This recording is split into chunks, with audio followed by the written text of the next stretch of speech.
workers that delivered it. And Kale Hall. He doesn't deserve to be in this business. He deserves to have been blackballed. Rob and Kale podcast.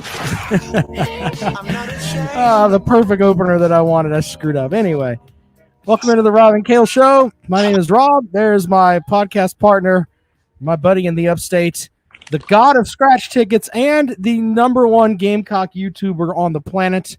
He is Kale Hall. Kale, what's up, brother? What's up, guys? You know, no need to call me God. I mean, you just call me Carolina Jackpot, or you can call me Kale if you'd like to. Like to see some guys over here in the YouTube chat. Wesley Abrams showing up with a flurry of comment, with a rash of comments. Jonathan Rivers, Bob Rutherford, Tony Jackson, Chris Rich, James, Steve Hammonds, and Alan V. Troll Patrol. Welcome to the show. To start the show, Wesley. I don't know Wesley. I haven't seen him in here before, Wesley, but he is. Wesley is a Tennessee volunteer man. No, he's not a Tennessee volunteer man. He's got a hard on for jackpot, is what he's got. No, he's in the minority right now. He's like a unicorn or a whatever you call it. Chick with a dick. Loch Ness monster. I'm sorry. Ghost. Bigfoot. Bigfoot. Okay. Exist. It does exist. Oh goodness. All right. Well, thank you guys for coming in. We appreciate it. Anyway, we won't let the show get off to a horrendous start. Horrendous. Is that a word? It's horrendous, not horrendous. Horrendous. Who said that? Horrendous. I said horrendous. Jackpot. You know what, dude? I'm kind of tired. You got to fucking carry the show tonight. I'm just saying. That's just the way it's going to be. Fine. All right. Delta, Mr. Boogie, thank you for joining us. Eric Twyman's here. Good evening, Nat. So we went to the today, before we get into it too much, we went down to Edisto today, and we took the kids down there to the beach and everything. The waves beat us senseless. And then we went to Botany Bay, and we're like, going around in there. It's kind of cool. You can go down there and see the shells and all that. But I made the mistake of letting my daughter bury me in sand. Parenting tip: don't let your kids do that shit. Sand goes in places it's not supposed to go. It's almost like you're sandblasting your asshole. It's insane. That's cool for you. I mean, because you live down in the pearl of the state of South Carolina, Columbia. And, I mean, you can make a little day trip to the beach. It's only, about an hour and a half, 2 hours for you. Right. God dang, it's like 4 for us, so we can't get that. The best case for Columbia is you're an hour from where you want to be. If you want to be near the beach, you could be there in about an hour. You want to be in the mountains, you could be there in about an hour and a half. We're an hour and a half from wherever you want to be. I mean, that's why I call it the pearl of the state of South Carolina, because it's right. The pearl of the oyster is usually located right in the middle of the oyster, and not only it's beautiful, and it's in the middle. So there you go, Columbia. Well, I like to call it the armpit of South Carolina because it's hotter than hell. Where I live out up here in the upstate, it's a shithole. I wish it was more. I wish it was more like Columbia.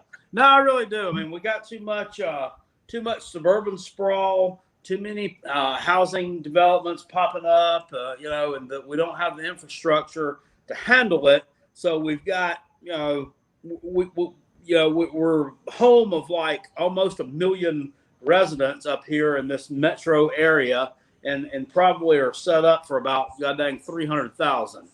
I mean, everywhere you go, there's a traffic jam, there's wrecks everywhere. It's shitty. Well, hey, at least you got a QT on every corner. Yeah, we're getting some of those down here. They're coming up a little bit. All right, well, before we get into the gist of the show this evening, let's thank our sponsors, Callaway's Bar and Grill, Callaway'sBarandGrill.com. They're sponsoring the Pick'em Challenge just like they do every year. The link to enter is in the show description. Go and check that out. You can check that out and get yourself entered. It's $20. Lots of folks enter. Lisa, who just entered, who is a patron of the show. We appreciate her. She enters every year. Last year, I think her granddaughter got into it too, and her granddaughter was smarter than the majority of us. But anyway, it's $20, one-time fee, 10 games the first week, 5 games each week after that against the spread, and you can get in. We do our picks on Wednesday night, so it's a great contest, right, Jackpot? Yeah, you correct that, because on the last podcast you said we pick the games on Wednesday night. We do the pick. We do our picks on Wednesday night, but they can actually start submitting picks. What did we? It was like on Monday, Tuesday after the lines drop, right? Yeah. Once the lines drop on Monday, I'll put the games up Monday drop night. on Sunday, right? Right. Well, we pick them out on Sunday. Right. And then the first lines, I can put them up on Monday. So there you go with that. That's how it'll work out. So Lisa's in the contest. She didn't. I don't know. I haven't. No. She normally enters. I could pretty much bet that Lisa is going to enter. Yeah, I know Jackpot one of those Jr. folks that will enter. Along with Jackpot Senior. Well, I'm gonna take him out behind the woodshed. Yeah, Jackpot Senior is a dickhead and is not going to do a damn thing in this contest. I mean, I'm just telling you up front. You know what's fucked me the past couple of years is that week 1. Well, I'm going 10-0. Oh God! I tell you what, if you go 10-0 week 1, we will rename the show the Kale and Rob Show. If you go 10-0, that's a gentleman's bet right there. I will rename the show the Kale and Rob Show. If you go 10-0 week 1, what are we going to rename it if I don't? Oh, I'm just going to pick at you and be like, your ass said you were going 10-0. You didn't go 10-0. You went fucking 2-8. I'm not going 2-8. So anyway, whatever. That's a fair wager, right? I mean, you don't have anything to lose. I'm gonna rash you anyway. So there you go. Yeah. Okay. But anyway, it's the Callaway's Pick'em Challenge, Callaway'sBarandGrill.com. We appreciate Mike and Billy and the fine folks there that support the show. Also, Delta says, "What's up with the Jet shirt?" I got this. I bought this. This came from a shop in New York City. I paid $15 of my hard-earned money for this shirt, and yeah, I mean, Jets are going to do some big things this year. I mean, new offensive line, new quarterback. I'm thinking wild card spot. Yeah. Oh, that's not going to work at all. Anyway, yeah, but make sure you go and visit Callaway's Bar and Grill if you're in Columbia, especially if you're going to a game in Columbia. They can set up your tailgate. They can do all of that. It's up to my buddy Izzo down there checking out the show. Appreciate him. Anyway, you guys are awesome. Be sure to check out the contest there. It's going to be a lot of fun. I'm trying to get a big, huge stinking pile of money up for that. All right. Also, Dennis Wilson, DNC Trucking and Transport. We are in a Facebook group, Jackpot, that's just supposed to be Clemson versus Georgia fans running their mouth. Right. Dennis got under the skin of some admin so bad today, he went back and deleted 80 comments that Dennis Wilson made. None of them were vulgar. None of that shit. No, I mean, Georgia fans are softer than Charmin. This guy went in and deleted all that stuff, but see, I'm an admin in the group too, so I went back and you ought to nickname that because fuck him. You ought to nickname that admin. Give him the nickname Pillows. Yeah, well, what I'm going to do is when Clemson wins this game, I'm changing the name of the group to Clemson Stomp That Georgia Ass. So anyway, there's going to be that. But Dennis Wilson from fuck Clemson, but I mean I ain't doing that. I'm doing it. All right. Well, Dennis Wilson for DNC Trucking and Transport. Fireside Chats with Uncle Jackpot. Jackpot, read away. All righty. Sucks to be a Gamecock. We're doing best case, worst case for my Gamecocks tonight. It's generally always the worst case. It has been 2,403 days since my piss poor team beat Clemson on the football field. It sucks to be a Gamecock. Go Tigers. All right, there you go. Thanks to Dennis Wilson, DNC Trucking and Transport. Riddle me this. You send me this every time we do a podcast. How come on Wednesday night, which was 4 nights ago, it was 2,407 days. Now it's 2,403 days. It's like we're going backwards. It's because I'm a dumb fuck and I just copied one from before and changed some stuff. That's why. Hey, so to be honest, you want to put me out there? I was just a dumb fuck and got my shit together late. That's my fault. But yeah, that's why. Anyway, thanks to Dennis for sponsoring the show. Shane says there is no best case for the Cocks. We'll post that for a minute. Anyway, there you go. All right, so Jackpot, we're gonna do best and worst case scenario, and are we gonna go game by game, and is that how you want to do it? I thought that would be the best way to do it. You want to go that route, or what do you want to do? Yeah. Okay, so fine. So I'm gonna keep track of this just so we're all on the same page here. All right, so this is the Jackpot and I are going to do best case, worst case scenario. So we're going to look at each game and say, all right, if the stars align right, the Gamecocks could win, or the stars don't, the Gamecocks, or the Gamecocks could lose. All right, so here we go. Jackpot, we'll start with Eastern Illinois. Now, Eastern Illinois, we're going to try to be, both of us going to try to be as unbiased as we possibly can here. Okay. I mean, try to be as real as we can here on this, okay? But with Eastern Illinois, the only thing that I know about Eastern Illinois that is worthwhile is that Tony Romo went to Eastern Illinois, so they have an actual Pro Football Hall of Famer from their school, which not a lot. There are schools that don't have that. Clemson just got their first one with Brian Dawkins a couple of years ago. So, I mean, they have a Pro Football Hall of Famer. That's the only thing I can really tell you about Eastern Illinois that might be worthwhile. The Gamecocks, I think they just roll the ball out there. They're going to beat the shit out of Eastern Illinois on whatever time that game is. It's what, a 7:30 game? Yeah, it's a 7 o'clock game. They're going to beat the shit out of Eastern Illinois in the first game, regardless of what happens. Yeah, I mean, Eastern Illinois is not even on the level of the Southern Conference teams. I mean, they're really weak. I mean, they just are. That's not trolling. Well, they didn't even play last year, and the year before they went. I think they played in the spring. Yeah, but that's true. But they're just not very good. So they're going to be worn out off the get go. I mean, they played spring ball. All right, so we both agree that 1-0 there for the Gamecocks. All right, so we both have them as checked as a win at East Carolina. Now, East Carolina, Jackpot. What's your opinion on this game? You got to go up there where they're trying to jack Gamecock fans around about tickets. Yeah, well, I didn't get jacked any longer. I finally jacked them all. Never mind. That came out wrong. Go ahead and finish that statement. I went over there and I jerked a bunch of them off myself. No, a Steve Spurrier thing. You wouldn't know. I'm going to isolate that clip later on. Oh. Yeah, I finally got tickets to that. $235 for two after the fees and everything.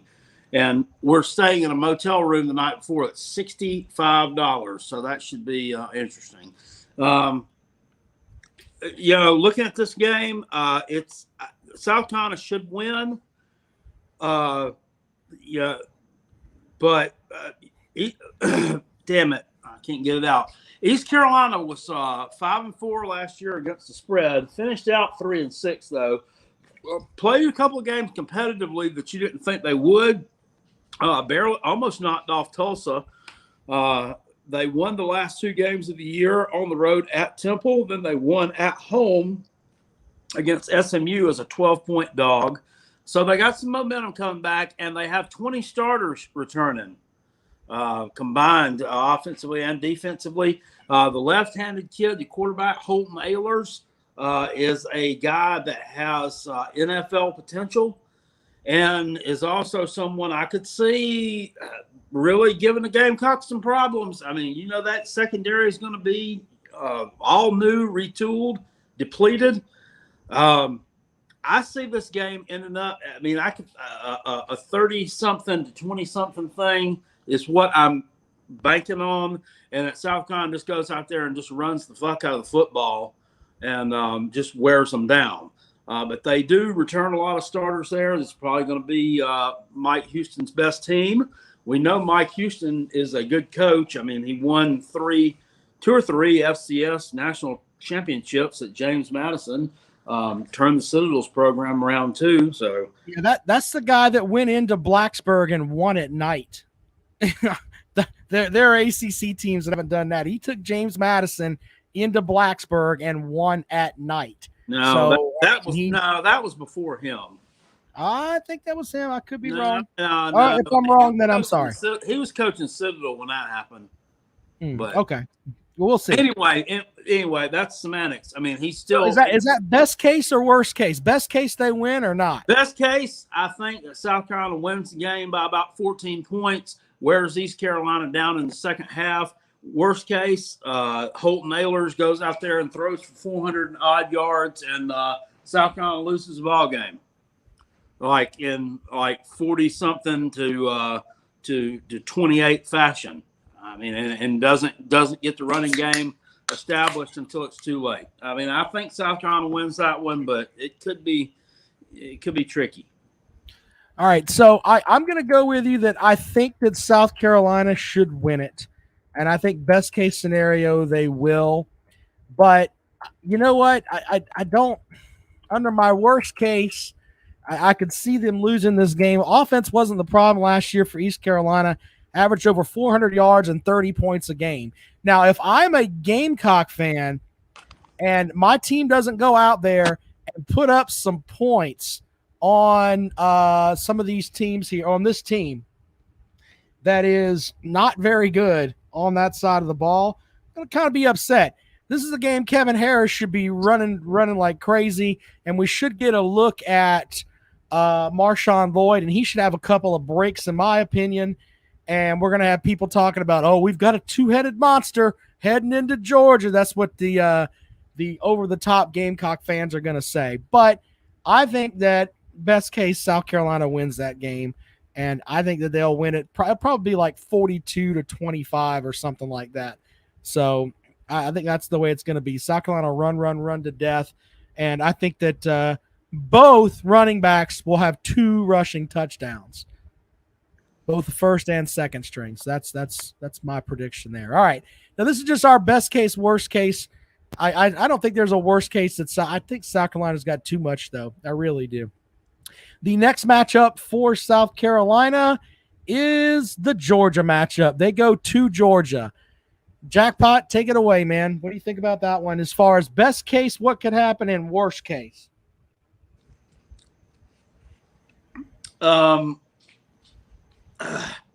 Yeah, I just don't see any way that South Carolina wins this game.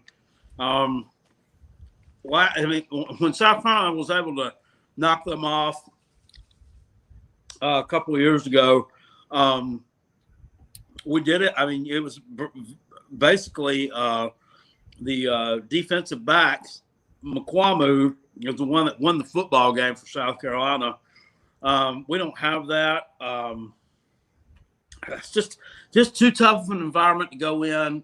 And it's either going to be Georgia is going to lose a close game to Clemson in the opener and going to be really pissed off and ready to make a run at 11 straight wins, or they're going to knock Clemson off and kind of be riding on a high horse. I don't know. Let me look here at my schedule and see who they got. UAB in week 2, so that's, I don't know. That's kind of a weird game there. I mean, I say that should be no problem, but I think UAB's decent, but they'll win. So, yeah, I mean, defensively, I don't think South Carolina is going to be able to match up. I mean, I think South Carolina can move the ball against them. I think Doty can extend some plays, and I think that we'll have some more success on that side of the ball than we did last year. But I just don't think that we have the Jimmies or the Joes to match up, on the defensive side of the football. So both case scenarios, best case scenario, I think that we keep it close and lose by 10, 14, 17 points. Worst case scenario, you get housed. Blown the fuck out. Yeah, I agree with you on that. I don't like South Carolina's secondary at all. I don't have the confidence in the offense that you do. Georgia's going to come into this game at 1-1 after Clemson beats them in the first game of the season, and Kirby Smart might have their head screwed on right then. I don't know. We shall see. He may end up playing the fifth string quarterback by then. Who knows? We'll see. But I think that Georgia wins that game, and I think it's going to sting a little bit. So James Thompson says 45-10. James says 45-17 UGA. That's very possible. Very possible. Keep making smart comments like that, James. Make intelligent comments, and you won't get timed out like I did to you there for a minute because you just made a bunch of stupid ass comments, and I got tired of looking at your shit, so I decided to give you 5 minutes in the corner. You stand over there in the corner, James Thompson. That's funny. Next matchup is the Kentucky matchup. That game is at home. And here's the big thing with this matchup in my mind. People are going to look at the matchup last year from Kentucky and think, oh, wow, Kentucky's going to, hammer South Carolina. And I don't think it's going to be that way. I really don't. I think this is going to be one of those grinded out games, but I still think Kentucky gets the win, but it's going to be like 23-20, something like that. It's not going to be, where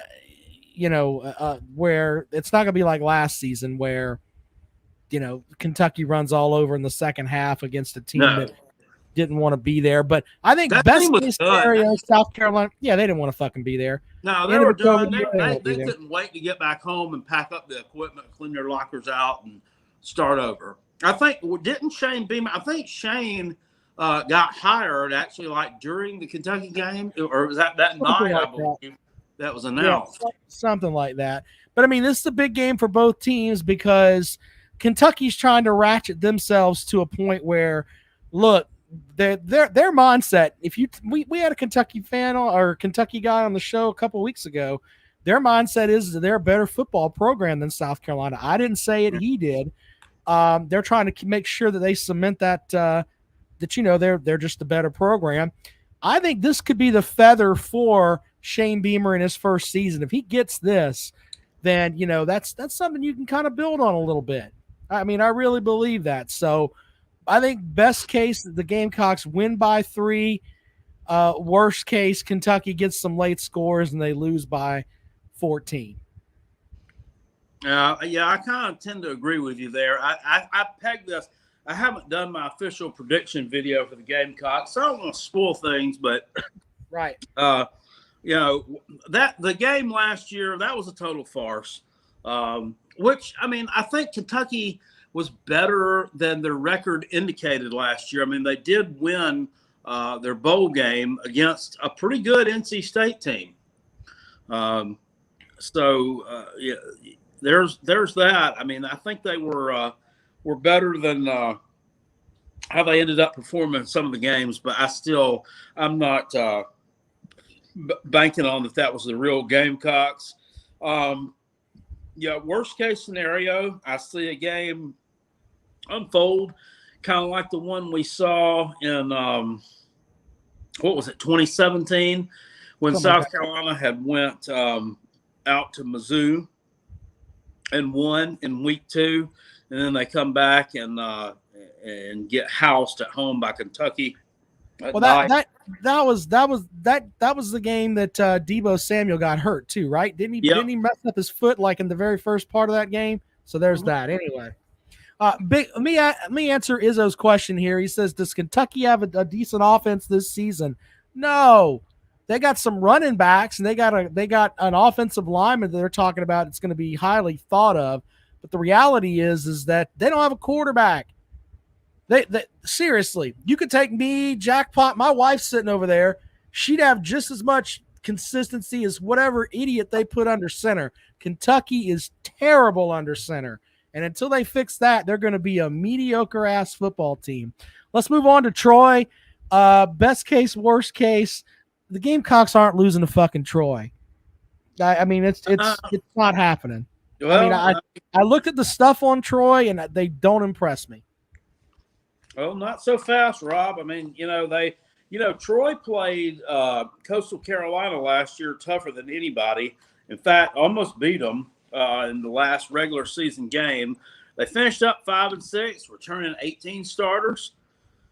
This will be they kind of went through a little bit of a learning curve there with this new head coach that they've got. I believe his name is Chip Lindsey, Tater Chip. They called him as a nickname. After I think what's his name, Neil Brown went to West Virginia. So yeah, I don't know. I mean, this is worrisome to me, and you shouldn't be saying any Power 5 team in the Southeastern Conference. You shouldn't say this is worrisome, but they've been known to pull off upsets before. They've been known to pull off near upsets before, and lose with the help of some bad officiating in the past. Don't know what we're talking about there. But I'm not even getting into that with you this evening. Yeah, sir. worst case scenario is that they drop this game like 24-21, 28-24, something like that. Big upset. Best case, they win the game 35-10. Defensively, should be able to shut this team down. But, just look at what they got coming back. I mean, they're solid. Not a bad team. I think South Carolina will have too much up front for them, and I really think the offense is going to be they're going to keep it very simple and run, and they're going to make Doty make simple throws until they can figure out who the hell is going to catch footballs for them. I can't make hide or hair of their 2020 results in the Phil Steele magazine if anybody's got it. According to Phil Steele, their last year's results, it looks like they played Middle Tennessee twice last year, played them at home and played them away. And they also, in the second from last game of the season, they played at South Carolina as a 4-point favorite and won 29-0. I think that's supposed to be South Alabama. Oh. I was about to hit him with the soundbite. I was like, no, I don't know about all that. Anyway, the next matchup is at Tennessee. And, there's a lot of folks that are they're whispering about, Tennessee might still be okay. Tennessee might still be okay. First of all, you know what? We don't really know what sanctions are coming for Tennessee. We have no clue. Here's what we do know about Tennessee. There's a couple of things that are said, facts here. One, they had a quarterback that had to go to Liberty to look for Jesus. He had to transfer out of Tennessee to go to Liberty to look for Jesus. Their punter thought it was better to leave the program and go to Memphis and punt than to finish out his senior year at Tennessee. So, hey, I'd rather go to Memphis where I might get shot while I'm punting. That's a better option than punting at Tennessee. The other thing, too, their athletic director is a liar. He lied in the very first press conference he had, saying that he only interviewed Josh Heupel for the job, when in all actuality, he was begging Tony Elliott to come and take the job. But Tony Elliott said, I don't want to go to that orange shithole. And that's a fact. So we know all of that. We know they had 25 players, scholarship players, that left the program. South Carolina is going to win this football game. Best case, worst case, don't give a shit. I'll be surprised if Tennessee wins 2 conference games this year, but one of them is not going to be South Carolina. So, yeah, jackpot. My official prediction video for them that I did about a month ago, if you want to, click my link, the Carolina Jackpot channel, and go check that one out.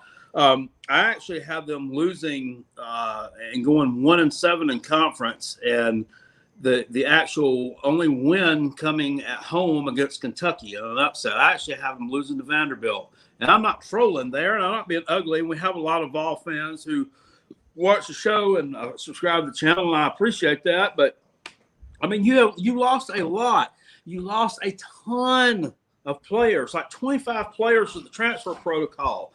And last year's team, I mean, you wasn't any good.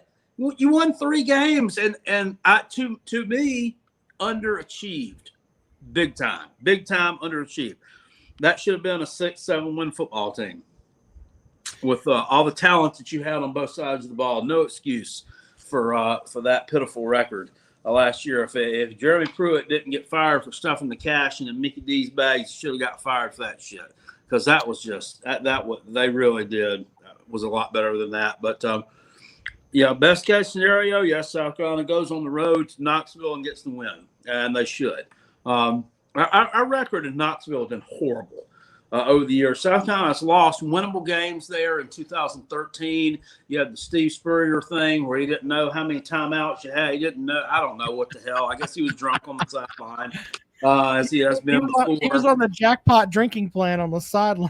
2015, we go up there with, a terrible team after he had quit and almost beat them. That was when, whatever his name, Jarrell Adams, the tight end, couldn't get his fucking ass down on the last play of the game. And he just, keeps fighting. And finally, they just stripped the damn ball from him. 2017, we go up there, we play them. It's a terrible team. We have to come from behind to beat them like 13-9 or something. It's an ugly game. And then in 2019, South Carolina goes up with a better team, one that had beaten Georgia a couple of weeks before, and they ride a punt return and an interception return for a touchdown to like a 41-21 win that never should have happened. That was the game where Brian Edwards made one of the most beautiful catches that I've ever seen in my life right there at the end of the first half. A one-hand grab falling out of the sideline at the end zone for a touchdown, and we waste all that. Just horrible. Brian Edwards is a hell of a tight end, man. He was great. He was a wide receiver. He wasn't a tight end, but yeah, he was good tight end too. The joke is that he was a tight end playing wide receiver anyway. Oh, he was a safety. He would have been a safety at Clemson. Isn't that what he exactly. But all right. Worst case, I think we lose. We're not that much more talented than anybody on the roster or anybody on the team that we play. So, give me a loss. because we haven't played well there over the years. So it's still, you say it's not a losable game. I think it is. I maybe I'm more confident than you do. I don't know. Up next is the Vanderbilt matchup. Okay. I want to address this. Ball State is over crying in the comment section. He said, all y'all do is spit on Tennessee. No, it's not. What did I say?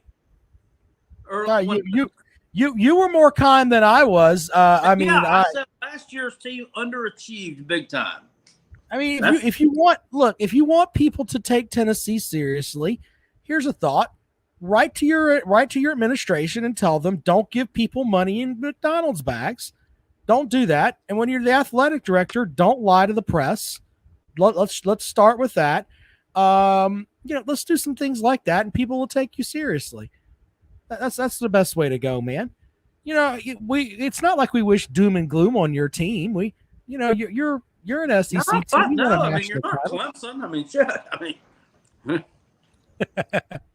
Anyway, with that, let's move on. Vanderbilt, the next matchup. Smart kids, jackpot.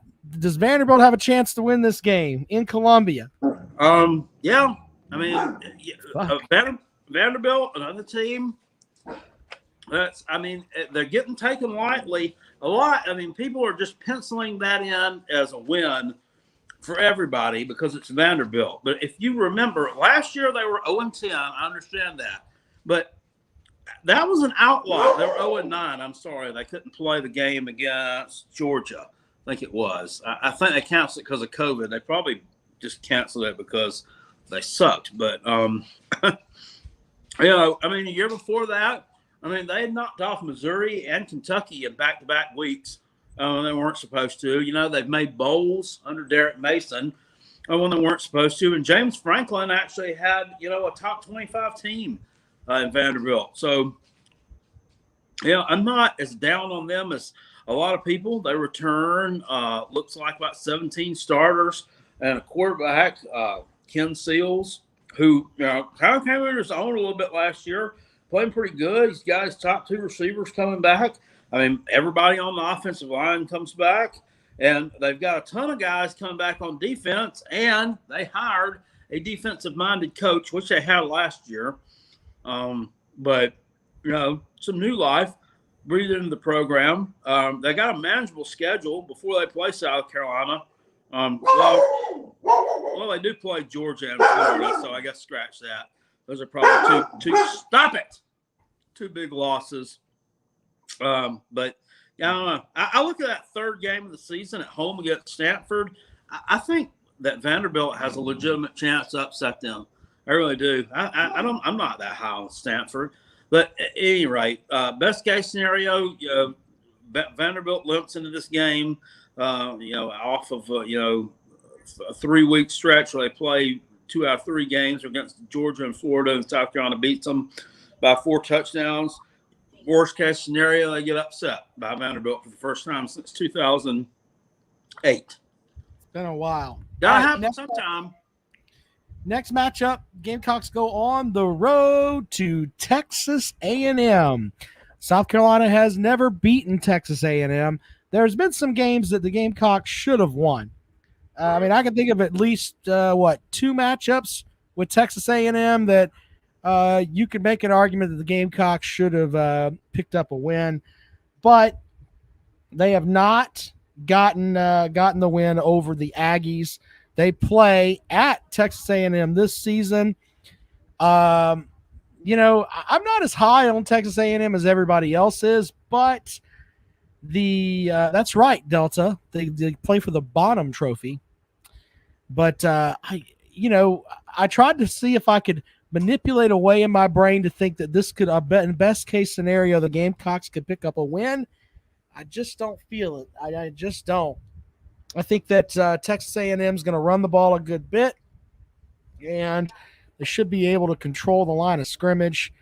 So best case, South Carolina loses by 8-10. Worst case, they lose by 15-20. What do you think, Jackpot? Just before we get on that one, first of all, hold on. Got to get him out of here again. Damn it. What's wrong with this? Who are we getting out of here? James Thompson, I had to time you out again. So he told Ziggy to shut up. Look here, nobody tells him to shut up but me. All right, fucker. So there's that. Also, I gotta address stuff while we're there. Aaron Brown on the YouTube says, "I'm loving everybody trashing on Tennessee. We're going to surprise people."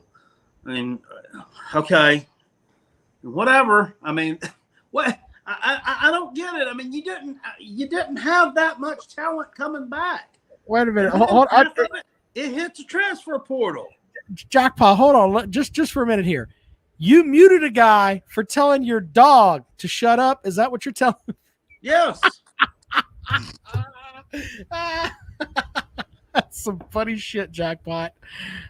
Chris wants me to do some kind of bet with him with what did you do? You do eggs and milk or something? You like dumped a gallon of milk on your head or something? Yeah, you remember that? That was the bet with BVD, where I cracked a dozen eggs over my head, and then I poured a gallon of milk over it. That's a great video.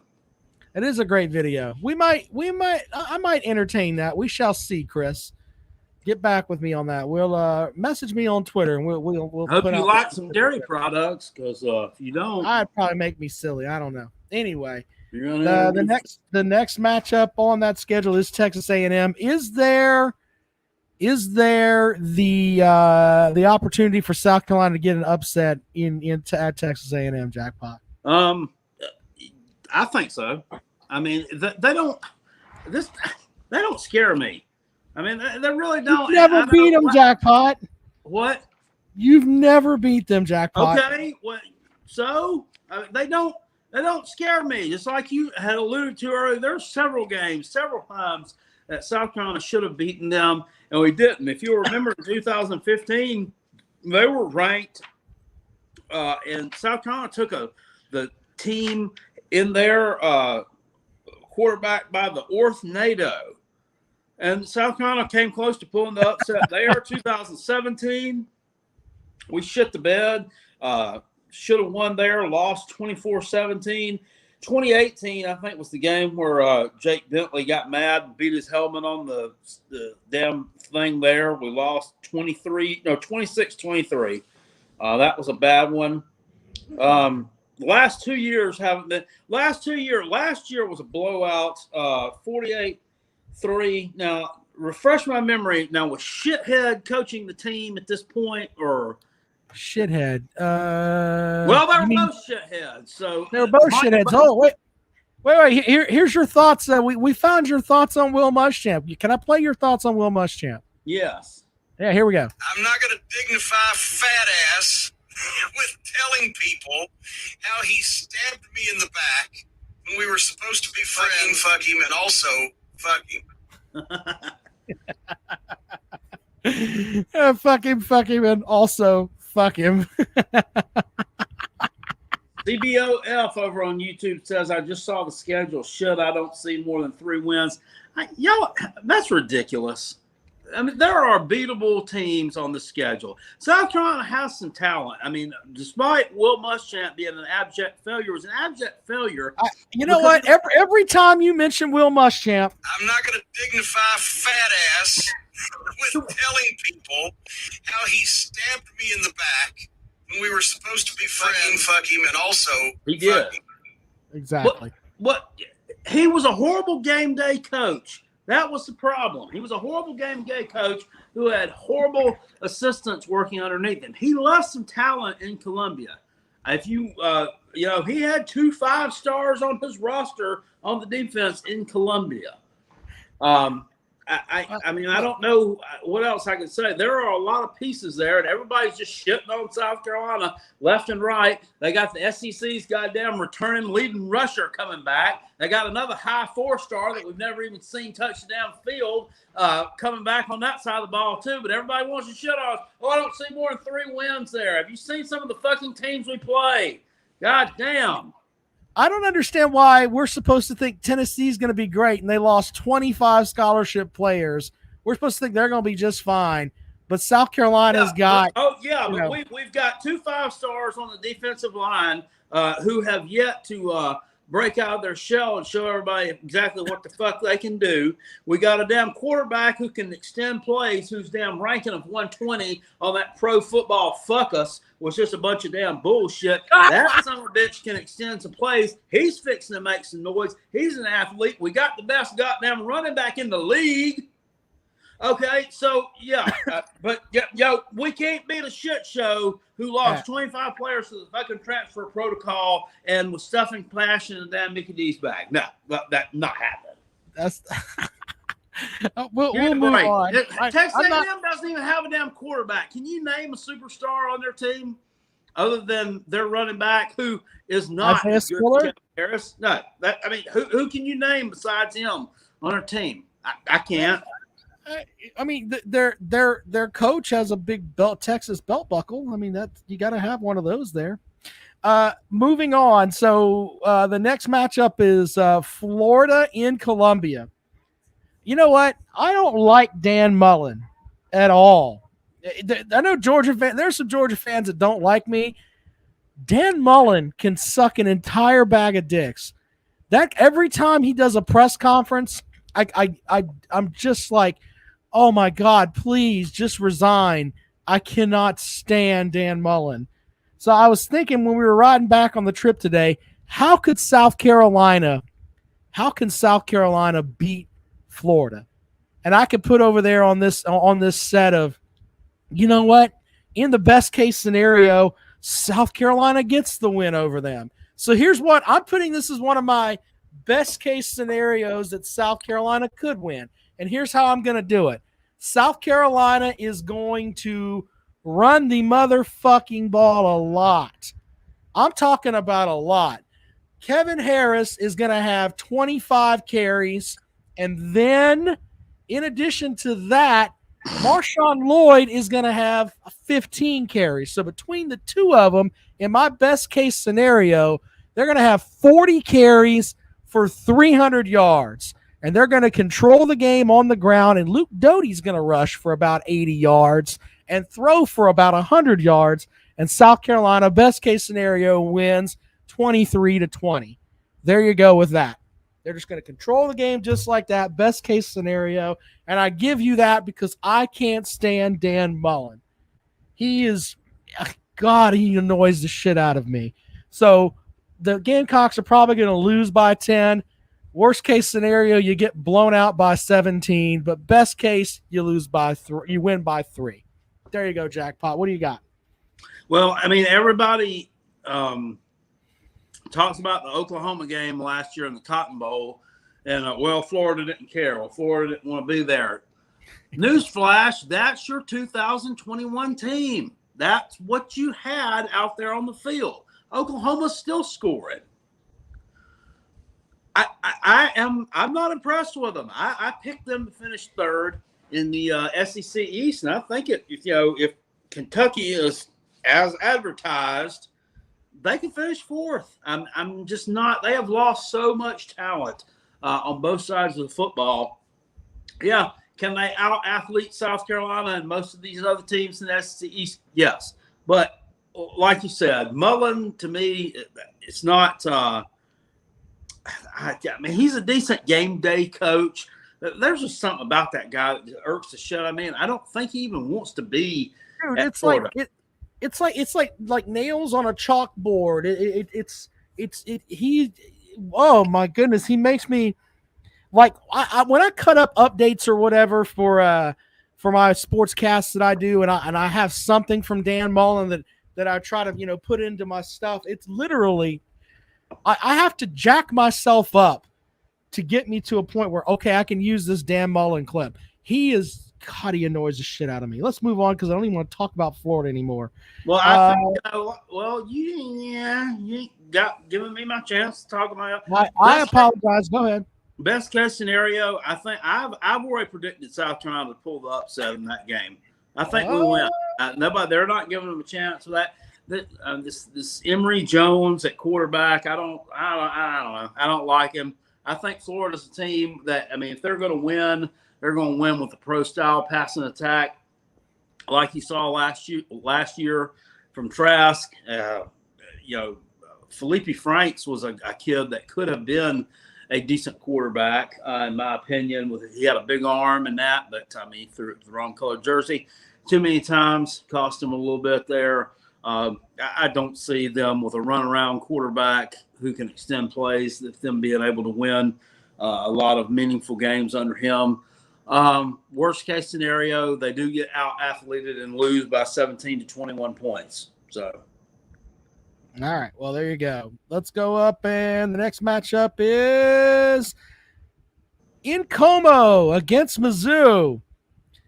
I don't think Mizzou lost. They lost the linebacker they lost last year. Bolton.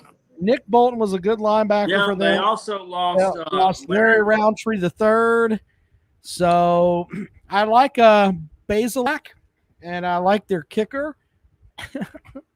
But I think that Mizzou should win.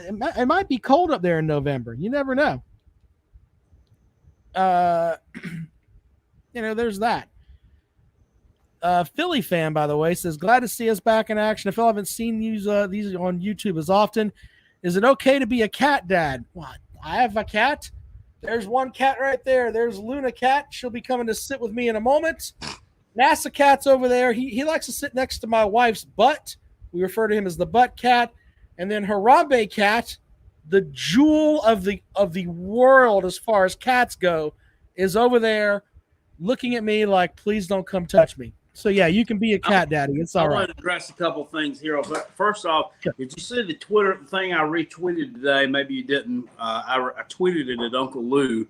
I guess it was after a practice or something at the indoor facility there at the dump in Gainesville with Dan Mullen out there with his team. and he's surrounded. I mean, it's just funny because they're, with their headphones on, just kind of sitting back here rapping a little bit, and it's him, with like 20 black dudes around him, and he just starts like snapping his fingers and twirling around like he's trying to be all fucking hip and shit.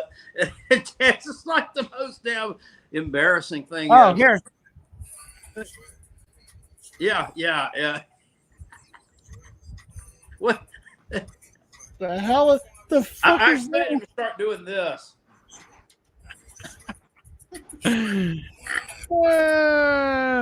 Clown. Also, over on YouTube too, I pinned this one too because I wanted to come back to it. Aaron Brown, obviously a Valtard with the Tennessee logo there. Your quarterback can't throw a pass. South Carolina is basically Kentucky on offense. He can throw a pass. They just don't go very far, and they often go to the wrong colored jersey, sir. So there's that. All right. Well, do you have any where I want to make sure I gave you, we were talking about Mizzou. I think that best case South Carolina could win by 3 points.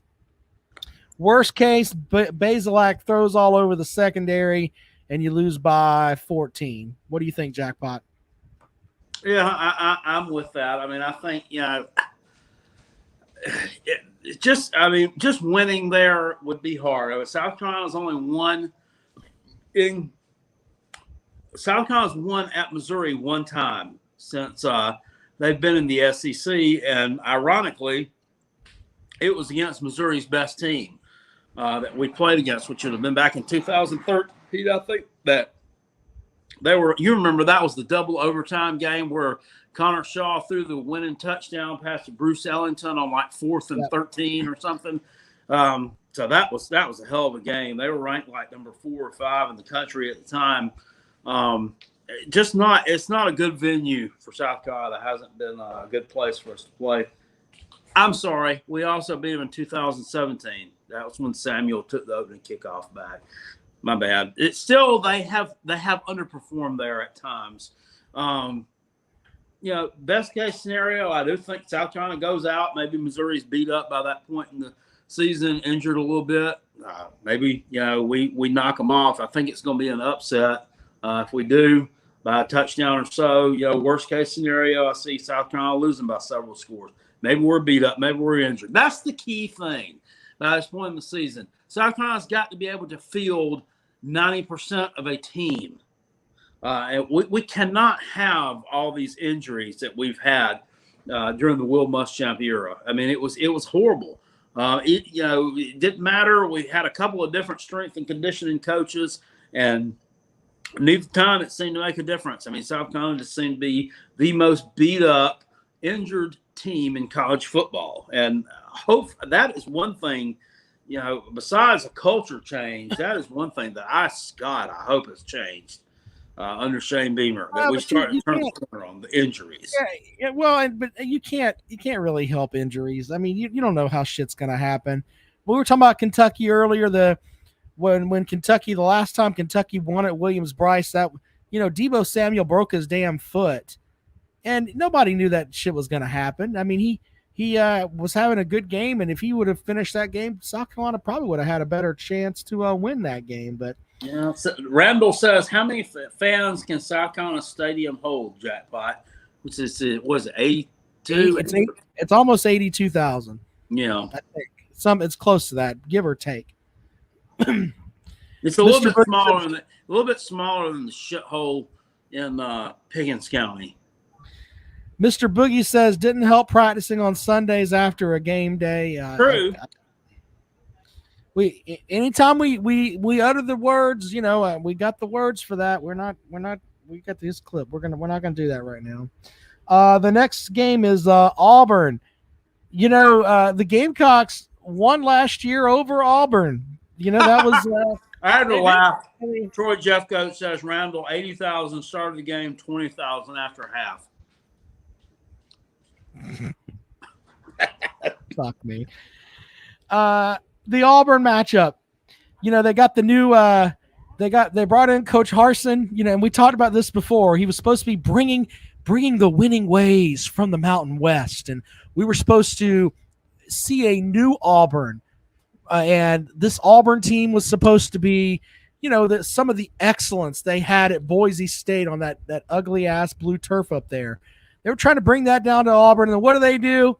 They get a bunch of fucking idiot retreads to come in there as assistants. So, best case scenario, at home, South Carolina wins by 10 points and shoves it up Mike Bobo's ass. Worst case, Gamecocks lose by 10 points. And Mike Bobo laughs his way right on out of the fucking stadium. What do you think, Jack? I'm there with you on that. This is another team that we really don't know what to expect. I think Bo Nix has underachieved at Auburn during his time there. So, Harsin and his teams, they were offensive oriented, playing out there in the Mountain West. So, maybe we see, a different Bo Nix. But I don't know. I don't. Yeah, Aaron Brown over there in the pinned comments you have there. If Bo Nix is playing, South Carolina can win. Yeah, I don't want to see the Finley kid. I don't want to see any more of him. Yeah, I don't want to see any more of that Finley kid. Woo-wee, no. Yeah, he was an average quarterback who looked like a superstar. Sometimes I have a weird memory. Okay, I remember last year. I'm pretty sure it was you sent me a text message, and it may have been the comrade. It was one or you, either you or the comrade that messaged me, and the message during the LSU game was, "Who in the fuck is this Finley kid?" Oh man, he had his career. He had a Kenny Hill type game against South Carolina in that matchup. Old school folks will get that. Well, we seem to be very inviting for that kind of shit to happen. So, all right, so there's our best case and worst case there. The following game is at home with Clemson.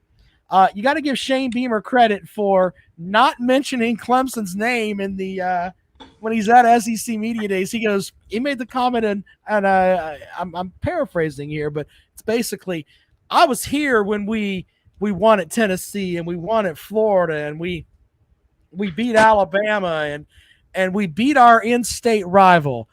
Shane Beamer, sir, I have a lot of respect for you as a coach, but you will say the Clemson name. They're going to beat that into you. You are not where Clemson is right now, and you're going to have to learn a little bit. I understand all that, but yeah, I saw it. I saw their little all-in, their little cookout the other week. They picked up a commitment from somebody, some kid last name Saab. I wonder if he's as shitty of a football player as that damn car is. I don't know. Another one, it's every year. We play them every year, but the hatred is mutual. Clemson doesn't scare me, or it shouldn't scare any of the other. They should be excited and get up for this game. Hopefully, this won't be like the 2019 South Carolina Clemson game, which was basically it was a death march. And if you watch my video before that game, that was some gold on YouTube. It's like I knew that we were getting bent over, and just how bad is it going to be? Worst case, you lose by 5 touchdowns at home. The ukulele man throws the ball all over the field. You let him run it a little bit too. Which he's not, and that's another thing. That's another thing, too. We can get off another tangent because I know we're going to do a best case, worst case scenario for those fuckers as well. But if he gets injured, easy. What? Easy. If he gets injured, that's that's a huge monkey wrench thrown into things there because I don't think that the rest of that team.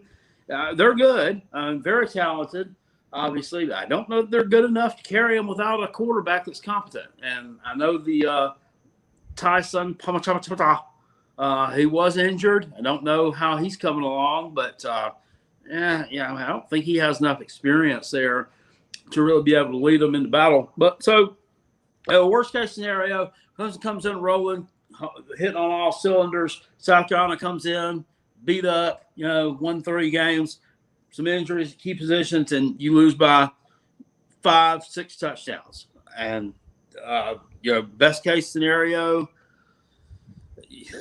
I don't know. I mean, that's just a totally different dynamic. They're not going to win either way. And I can't see South Carolina coming in doing what they did in 2018 because it's a totally different system. You're not putting up 600 yards of offense, against them because this is just going to be a more run heavy team. But, best case scenario, I think, you stay competitive and take it into the fourth quarter and lose by 10 points. My best case is South Carolina loses by 17, and then worst case you lose by 35. No, all right, so with that, you're not that good. With that, so in my best case scenario, I've got you with wins over Eastern Illinois, ECU, Tennessee, and what was the other one? Oh, and a best case with Florida and Auburn. So that gives you what? 1, 2, 3, 4, 5, 6. 6 wins? 7 wins? What do you got, Jackpot, as best case? Best case scenario for the Gamecocks. Sorry, let me pull out my handy dandy schedule here. They win against Eastern Illinois, East Carolina, Kentucky, Troy, Tennessee, Vanderbilt, at Texas A&M, Florida, Mizzou, and Auburn. 10-2, best case scenario. Best case. And I'm going on record. Do I think that's going to happen? No, I don't. What's the percent chance I think that could happen? I don't. 2. But I mean, it is doable. It's doable. Worst case, I've got you at 2-10. That's worth. That's like the wheels fall off. Doty gets hurt. Harris gets hurt. Beamer decides he wants to go coach at Virginia Tech. I mean, all the shit has to completely fall off the rails. But 2-10. Worst case, I say, worst case, 1-11, because Troy and East Carolina are both losing. They're losable games. They really are. All right, we'll take calls now. 803-470-2905. If you want to call with your best case. James and Thompson, 5-7. Suck it up, Jackpot. What do I need to suck up? I mean, I have definitely said that is very possible. I think South Carolina ends up with either 5 or 6 wins. I think that's around where they land. But it's not totally possible with either one of those scenarios that I just hashed out couldn't happen. All right, 803-470-2905, 803-470-2905. There's the number. It's bouncing on the screen down there below you if you would like to join the program. 803-470-2905. Screenshot the comment from Tater Lord John. Troy will beat South Carolina. Book it. Okay, let's book that.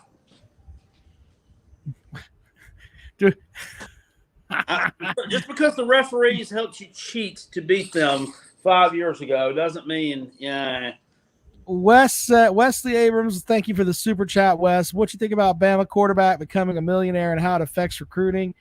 We've kind of talked about that. It's turning into a shit show. Did you see where the LSU Miles Brennan, he got a new pickup truck from the Ford dealership there in Baton Rouge? Yeah. Like, let's just be honest. This shit was happening before. Now it's just, a little more easier to go about. I'm sorry, go ahead. Well, I wanted to throw one out there too. Did y'all see about the Clemson player that got charged with the reckless driving? I did. I was going to talk about that today. Fred Davis, defensive back for Clemson, had an incident on July 21st where he apparently was driving 115 miles an hour in a 55. So he was going double the speed limit in a 55 zone, basically. Hit a postal worker, and the postal worker was seriously injured, is according to the report. Seriously injured the postal worker, and the statement from Clemson it just came off as slimy. It was, he is still part of the program, so God, yeah. You don't want to hear that. Is it more of a crime when you hit a mail carrier than if you hit, like, say, the Budweiser guy? I don't know. I don't know how that works, to be completely honest. But I wish I can give you an educated answer on that. Izzo says, do you think that the police officer who responded will get fired? I thought we were trying to be realistic here, sir. I'm going to draw a line down the center of your head so it looks like an ass, because that's what you're acting like. Anyway, no, I don't know why he didn't turn himself in. That's a good question, Izzo. Well, he did. No, but I mean, he turned himself in 10 days later. Oh, okay. It's like, hey, I'm gonna go run into the postal worker and then wait 10 days and then go turn myself in. Well, I mean, he's lucky he didn't kill himself and the postal worker. I mean, or multiple individuals. I mean, well, we don't know the complete story of what happened. We can go by the police report, but in my opinion, I think that he should be. I live in the land of you should get a second opportunity, but I don't think until this matter is cleared up that he should put on a Clemson uniform again. Until they can figure out the ins and outs of it, I don't think he should put on a Clemson uniform again. Now, if he wants to transfer, I'm sure the Georgia football program will be happy to get him over there, and they will pay to get his record expunged, just like they did with Darion Kendrick, because that's what Georgia does. So if he wants to play this year, I recommend that you transfer, because Georgia, I'm sure, will take it. Darion Kendrick he's arrested for having a little bit of the ganja. What? Yeah, and a gun. I mean, he had that and a gun sitting in his lap, and Davis was a guy that I think was going to. He really wasn't doing anything with said gun, so. Yeah, but jackpot. He wasn't licensed to have the damn gun. I mean maybe he might have just bought it for his collection. Fuck the laws. We don't need any of them laws. Fuck them. Stinking laws. The hell out of here.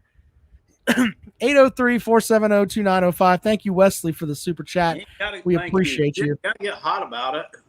Izzo's hot tonight on this. Or Georgia arrests their own at an alarming rate down there. I was trying to defend one of your former tater shit fucktards, and you were busting my balls. You know some backhanded shit there. Damn, that's some backhanded shit.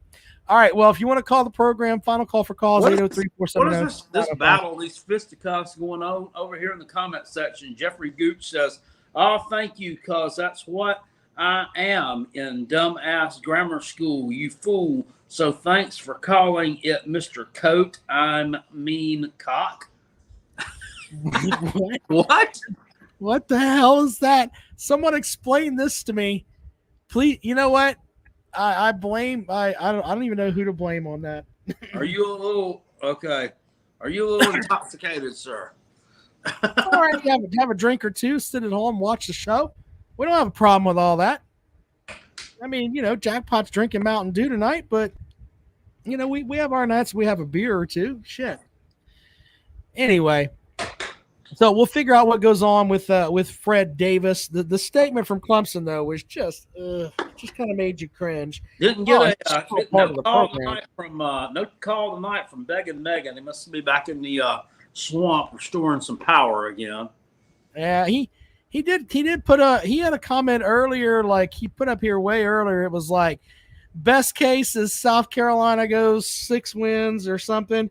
Worst case, Will Muschamp leads Georgia to a national title. I'm not going to dignify fat ass with telling people how he stabbed me in the back when we were supposed to be friends. Fuck him, and also fuck him.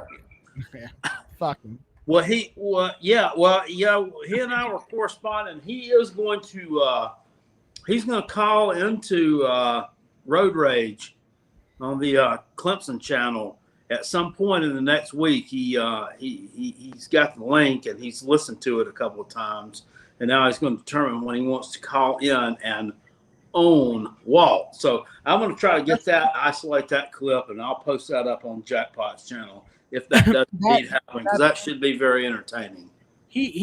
Look, Beggett Megan and I go back and forth on stuff, but he's called my radio show, and I've let him, have his due.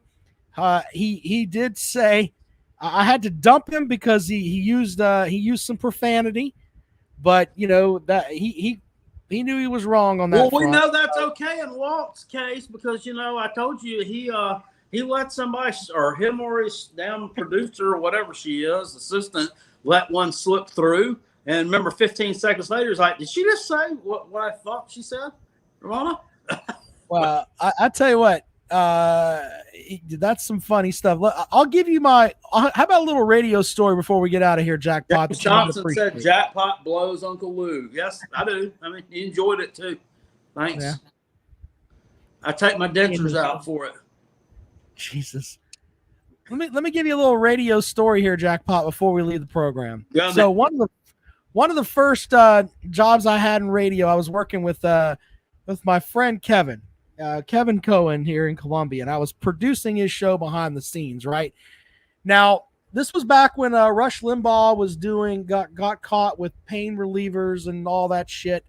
And Kevin we were set up in a studio where I'm in one room and Kevin's in another room, and I'm listening to the calls, and we're supposed to interact back and forth, etc. So this guy calls, and I take his call, and I pushed him through to Kevin, and I tell Kevin, "Hey man, this is he wants to sound off on what Rush Limbaugh did, blah blah blah blah blah." So Kevin takes the call. Now, generally, Kevin is the way that he's set up is he's always got his back to me, and he's playing Minesweeper when he's taking calls.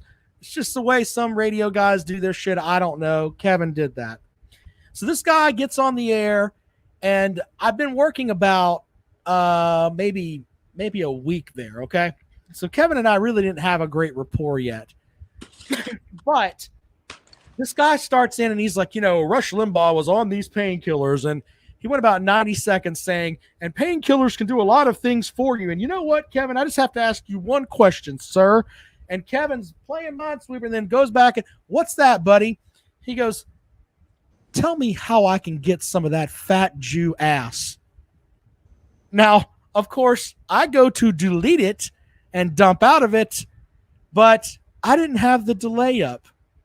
So that made the air this guy trying to molest my Jewish co-host. So sometimes that happens. It was not good at all. Brandon Coon not good at all. YouTube says, "I got a question, Jackpot. Do you think Cam Smith and Caron Prunty will be the starting corners this year?" That's what I think. We're very thin at cornerback. Those are the only two we got with the injuries. Yes. Sure. And that's scary. I mean, we're thin back there. And that's definitely the back seven is going to be a weakness of the team. But Prunty, I mean, all freshman player out in the Big 12 playing at Kansas. And when you're playing against guys like Sam Ehlinger, you're playing Spencer Rattler, you're playing the Texas Tech quarterback and the Baylor quarterback. These guys are throwing it all over the ballpark. I'm sorry. I'm not laughing at you, Jackpot. I'm not laughing at you. But you please read this pinned post, sir. Oh, God, can you read that? Yes, kind off missed couple words there, Jeff Coat. I think that's one word. You just said that you nutsack. What a douche canoe. Should off put my beer down before texting last text. I mean, I understood every word of that. I don't know about you. I mean, it's pretty clear. God, Jackpot, I don't speak that dialect. You're gonna have to help me with this, sir. I can't. I just can't. That's a mix between I don't know, Mushmouth from Fat Albert and Ed Orgeron. Jeff, stop drinking and texting the show. The next call. LOL, it's awesome. How lovely. I got to love it. Andre Green says, Oh. I don't want to play Bama every year. Sir, who does? Maybe Jesus. Auburn because they hate each other. But here's a question for you, Rob. Big Rob question. What's your from Joshua Herring? Obviously, Clemson fan. He's got that ugly paw over there for Avatar. What's your expectations on Clemson's running game this season? What do you think? Well, I don't think it's not going to be as good as it was in the past. I do think that they lose the Swiss Army knife that they had in Travis Etienne. I'm not too sure on the offensive line. I think Bokhorst is okay. They lost the young man that ended up getting drafted in the second round that's going to be protecting Joe Burrow's backside this year. Jackson Carman, who basically told Ohio State to go piss on a rope and came to Clemson. But and he got an ass beat for it in his last game anyway, right? Well, it doesn't matter. He took home a national championship ring, so there's that. Anyway, so with that, I think that the running game for Clemson will take a step back. Lynn J. Dixon is great. Now, I know Clemson fans are going to be like, well, what about Will Shipley? This guy's supposed to be the next. They're calling him the next Christian McCaffrey, and he hasn't taken a fucking snap yet. Let's slow down a little bit. He is a freshman, ladies and gentlemen. Clemson doesn't have the proven side yet as far as with their wide receivers in Justin Ross. After Justin Ross, you got guys that have potential, but until you prove it, I'm not buying it. If Clemson had better receivers, it'd be interesting to see. I've never seen, and that's always the joke. That was always the joke on the Uncle Lou channel talking about when South Carolina plays Georgia. He's like, it'll be pathetic, it'll be sad. We'll be playing the white guy running the ball in the middle of the fourth quarter. They'll be pulling players out of the stands to play. Who's the last great? I can't remember though the last great Clemson white boy running back. Oh, how was? I don't know, but anyway, if Clemson had South Carolina white boy running back. Ryan Brewer. Rob DeBoer was also pretty good.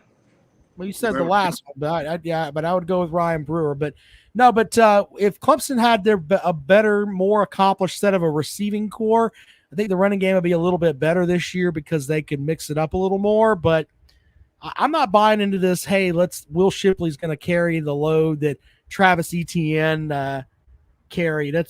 Travis Etienne was just special. So step back for the running game, but I think the Clemson offense will be at about where they were last year, close to it, within 50 yards a game of where they were last year.